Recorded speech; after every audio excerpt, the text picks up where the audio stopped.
అందరికీ నమస్తే. ఎలా ఉన్నారు? బాగున్నారనుకుంటున్నా, బాగుండాలని కోరుకుంటున్నా. అయితే ఏమాత్రం లేట్ చేయకుండా వీడియోలోకెళ్ళిపోదాం. నేను మీ రావణ్. మీరు చూస్తున్నారు రావణ్.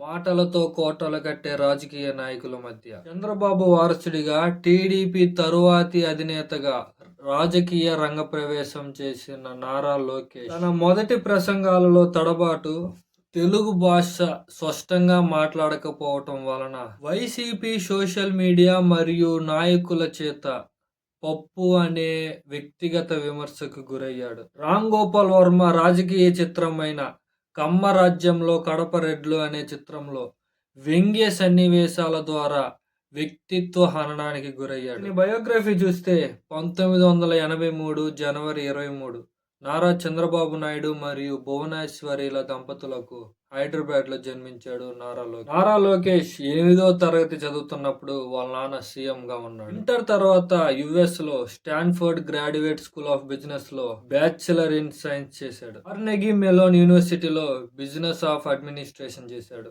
అయితే టీడీపీలో జూనియర్ ఎన్టీఆర్ కి క్రేజ్ పెరగడం, చంద్రబాబు అనంతరం టీడీపీ అధినేత ఎవరు అన్న ప్రశ్నల నడుమ 2013లో నారా లోకేష్ ని రాజకీయాలకు పరిచయం చేశాడు చంద్రబాబు. ఆ సమయంలోనే తన ప్రసంగాల ద్వారా అనేక విమర్శలకు గురయ్యాడు నారా లోకేష్. 2017 చంద్రబాబు హయాంలో ఎమ్మెల్సీగా ఎన్నికైన నారా లోకేష్ ఐటీ, పంచాయతీరాజ్ మరియు గ్రామీణాభివృద్ధి శాఖలకు మంత్రిగా ఉన్నాడు. ఎన్నికలలో పోటీ చేయకుండా ఎమ్మెల్యేల మద్దతుతో ఎమ్మెల్సీ కోటాలో శాఖను కేటాయించటం అన్నది ప్రతిపక్షాలు మరియు సొంత పార్టీ నేతల్లోనే అనేక విమర్శలకు గురయ్యారు చంద్రబాబు మరియు లోకేష్. వారసత్వ రాజకీయాల్లో భాగం అన్నది ప్రత్యేకంగా చెప్పనవసరం లేదు. 2019లో మంగళగిరి నుండి పోటీ చేసిన నారా లోకేష్ ని ఆళ్ల రామకృష్ణ 5,000 మెజారిటీతో ఓడించాడు. 2019 ఎన్నికలు ఒక్క నారా లోకేష్ కి కాకుండా టీడీపీ ప్రభుత్వానికే ఘోర ఓటమి అన్నది గమనార్థం. ఈ ఎన్నికల తర్వాత టీడీపీ పార్టీ మరియు నారా చంద్రబాబు శకం ముగిసిందని, లోకేష్ కి ఇక రాజకీయ జీవితం లేదు అన్న సమయంలో 2023 జనవరి 27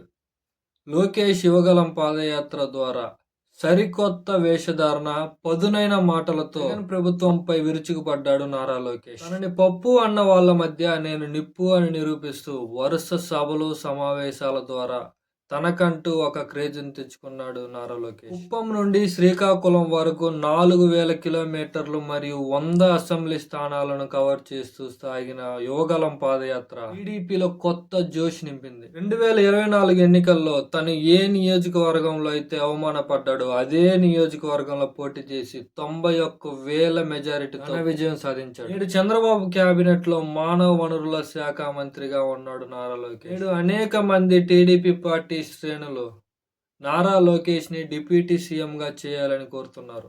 కానీ అలా చేసినా చేయకపోయినా అతనే ఆ పార్టీకి తదుపరి అధ్యక్షుడిగా ఉంటాడన్నది ఎటువంటి సందేహం లేదు.